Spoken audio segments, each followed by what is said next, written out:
रामदास कदम जैसा लाचार, कमजोर, चरित्रहीन व्यक्ति राजनीति में नहीं मिलेगा। ये हमारे कोकण पर कलंक है, भास्कर जाधव ने कहा। वर्षापूर्वी याच भागातून आपण संजय कदमांची निवडणूक लढवली ना। या भागातून मी आमदार उमेदवार होतो, पण पलीकडच्या भागातून ते होतो ना। आज ते संजय कदम कुठे आहेत? संजय कदम कुठे आहेत? अरे संजय कदम आहेत कुठं? छमछमच्या बाजूला आहेत ना, रामदास कदमांच्या बाजूला गेलेत ना। संजय कदमांची भाषणं तुम्ही ऐकली का रे भाऊनी? यापूर्वी ऐकलीत ना? त्या संजय कदमांनी त्या रामदास कदमांची मागणं पुणं वरण खालनं पुढून पाय मागून आतून बाहेरून एवढी तरी इज्जत शिल्लक ठेवली काय हो? काय सोलून रामदासला सोलपडवला नुसतं काढली का नाही? मी अनेक वेळेला संजय कदमांना म्हणायचो भाषण झाल्यानंतर की संजय राव, अशा प्रकारची भाषा वापरणं बरोबर नाही, ही भाषा योग्य नाही। तुम्ही रामदास कदमांच्या बाबतीत जी भाषा वापरता, त्यांच्या मुलाच्या बाबतीत जी भाषा वापरता, ही भाषा योग्य नाही। ते म्हणाले तुम्हाला माहित नाही, हा त्याच्या योग्यतेच्या पुढचा आहे रामदास कदम, त्याच्या पुढचा आहे। रामदास कदमांना मला सांगायचं आहे, तुम्ही लोकांनी विचार करा की दोस्ती कोणाबरोबर करावी, कोणाच्या मांडीला मांडी लावून बसावं, कोण नेता आपला मानावा, कोणाचा आदर्श आपल्या डोळ्यासमोर ठेवावा। तुम्ही सत्सक विवेक बुद्धीला स्मरून तुम्ही तुमच्या विचारलं पाहिजे कोणीतरी सांगण्यापेक्षा। काय कमी काय पडलं होतं रामदास कदमांना? संजय कदमांना गरज होती, मी मान्य करतो। रामदास कदमांना काय कमी होतं? पैसे अडक्याची कमी नव्हती, मुलगा निवडून आला होता, राज्यमंत्री होता।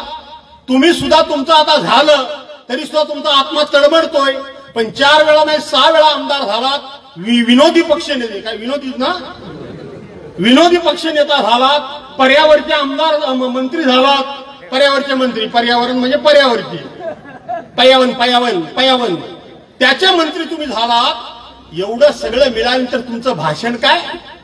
उद्धव ठाकरे माझ्या पोराला संपवायला बसले, उद्धव ठाकरेंनी संपवायची सुपारी दिली, उद्धव ठाकरेंनी हे केलंय, उद्धव ठाकरेंनी ते केलंय। अरे संजय कदमांनी तर रामदास कदमांना हा एक प्रश्न विचारला होता एका भाषणामध्ये, 10 भाषणामध्ये, की रामदास कदम तू तर 1.5 फुटिया, मग तुझा पोरगा 6 फूट कसा? अर्थ काय होतो? अर्थ इतका भयानक होतो। अरे रामदास कदम तू राजकारणाकरता एवढा हलकट आहे, तू राजकारणाकरता एवढा लाचार आहे। संजय कदमाचा नाईलाज झाला म्हणून तो तुझ्याकडे आला, पण माझ्यासारखा असता तर संजय कदमाच्या मांडीला मांडी लावून बसला नसता। पण रामदास कदमासारखा लाचार, रामदास कदमाकरता सत्तेकरता हलकट आणि चारित्र्य नसलेला माणूस उभ्या महाराष्ट्रामध्ये शोधून सापडणार नाही। हा आमच्या कोकणाचा कलंक आहे, कलंक आहे। राजकारणाकरता आपली कितीपत आपण आपली सगळी इज्जत धुळीला मिळवायची। मी संजय कदमांबद्दल काही म्हणजे मला संजय कदमांना गरज होती, त्यांचा नाईलाज झाला, ते पाठीमागे भले लागले असतील ताई, यांनी कसा घेतला त्याला बरोबर? यांनी कसा घेतला? हा सत्तेकरता किती लाचार आहे, किती हलकट आहे, आणि हा लोकांना तत्वज्ञान शिकवतो। मी कधीही कोणाला अरे तुझे करत नाही, परंतु परवांच्या दिवशी रामदास कदमांनी शिवसेना प्रमुखांच्या मृत्यूनंतर जे केलेलं भाषण आहे, ते भाषण या महाराष्ट्रातला कोणालाही पटलेलं नाही आणि कोणाला पटता कामा नये। अहो बशीरभाई, दुश्मनाचा जरी असेल एखादा विरोधकाचा आई वडील, तरी सुद्धा अशा प्रकारचे उच्चार तोंडातून निघता कामा नयेत। या मताचा माणूस मी आहे। विरोधी नेत्याचा कोणी जरी असला तरी असे उच्चार निघता कामा नयेत। पण हे विचार ज्या शिवसेना प्रमुखांनी यांना 6 वेळा आमदार केलं, काय लायकी होती तुमची? कोण तुम्ही? काय तुमची कुवत काय होती? तुमची विद्वत्ता काय होती? तुमचा अभ्यास काय होता? तुमचं पक्षाकरता योगदान काय होतं? 0 योगदान। या परशुराम शेठची चिलीम भरणारा हा माणूस, चियार भरणारा हा माणूस, त्यांनी शिवसेना प्रमुखांच्या मृत्यूनंतर असं भाष्य केलेलं तुम्हाला पटलंय? कशी जीव वळते कशी तुमची? वळता कामा नये। अशा पद्धतीनं हा माणूस कोणाचाही होणार नाही।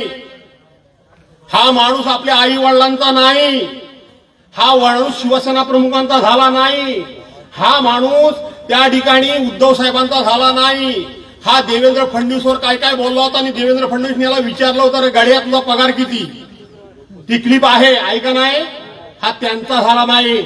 अरे हा सख्या भावाचा झाला नाही. सख्या भावाला सुद्धा यांनी खोटे आरोप करून जेलमध्ये टाकला. राजेश पालकर, अरे तुमच्यासारख्यांचा तो कधी जिंदगीत होऊ शकत नाही. हा माणूस कोणाचा झाला नाही, तो कोणाचा होणार नाही, कार्यकर्त्यांचा झाला नाही, नात्या गोत्याचा झाला नाही, त्याला चारित्र्य नाही. अनेक गोष्टी सर्व लोकांना माहिती आहे, पण लोक बोलत नाहीत, बोलत नाहीत. शेवटी एक म्हण आहे माहिती आहे का नाही, थोडं ह्या सभेत मी बोललं नाही पाहिजे, पण हरणारला लाज नसते, बघणारला असते. बरोबर ना, बघणारला असते म्हणून लोक बोलत नाहीत. असं समजू नका की तुमचं काय सगळं चारित्र्य आणि चरित्र लोकांना काय माहित नाही, अशातला भाग नाही. लोकांना सगळं माहिती आहे. आणि म्हणून अशा लोकांच्या बरोबर कशा करता गेलात तुम्ही, कशा करता गेलात, काय करण्याकरता, विकास करण्याकरता. 2009 साली हा माणूस पराभूत झाला. त्यानंतर 13 वर्षानंतर मध्यंतरी या माणसाने फेऱ्या घातल्या सगळीकडे, सगळीकडे. निवाचा अगदी त्या निव्यापासून तर चोरवण्यापासून तर सगळीकडे अरुणाताई तुम्हाला माहिती आहे. आणि पॅगोडामध्ये बसल्याने 7 सरपंचाचा पक्षप्रवेश करून घेतला. किती? 7. मी या ठिकाणी बसतो, रामदास कदमांना बोलवा आणि विचारा त्या 7 सरपंचांना तुम्ही निवेदन दिलीत आणि एवढी मंजुरीचं पत्र दिलं, त्यातलं एक तरी काम मंजूर झालंय काय? एकही मंजूर नाही काम. आता मी पणाळ्यातून ग्रामपंचायतीच्या कार्याचं उद्घाटन करून आलो. मी त्याला प्रश्न विचारला की 2 वर्षापूर्वी रामदास कदमांनी तुम्हाला 12 कामं मंजूर झाल्याचं पत्र दिलंय, 12 कामातले किती कामं मंजूर झाली, किती कामं झाली? एक पण नाही. तेव्हा आता 4 दिवसापूर्वी 8 दिवसापूर्वी पुन्हा 16 कामं मंजूर झाल्याचं खोटं पत्र दिलं. कशा करता? या भागातून पुरुष म्हणून या ठिकाणी लॉट पडलाय. खरं तर त्याचा लॉट बदलणार आहे, काय पडेल माहित नाही उद्या 13 तारखेला. पण आपल्या भावाला उभं करायचं आहे. हे बाहेरचं पार्सल तुम्ही मान्य कराल? मान्य आहे का?